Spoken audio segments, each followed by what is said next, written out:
Welcome back to another technical deep dive here in the debug zone. Today we're tackling a big question and breaking it down with insights from other users. Hopefully this clears up some misconceptions and helps you get the answer you need. So buckle up, stay a little curious, and let's jump right in.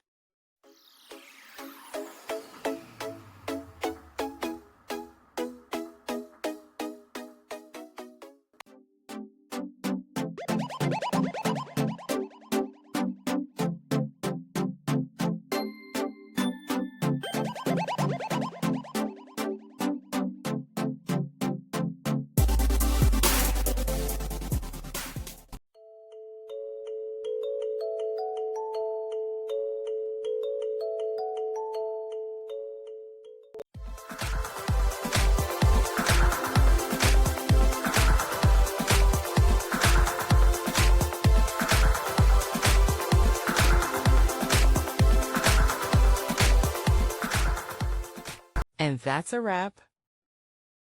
I hope you found the answer you were looking for. If you did, take a second to hit that subscribe button. It really helps out. And let me know in the comments which solution worked best for you. See you next time in the debug zone.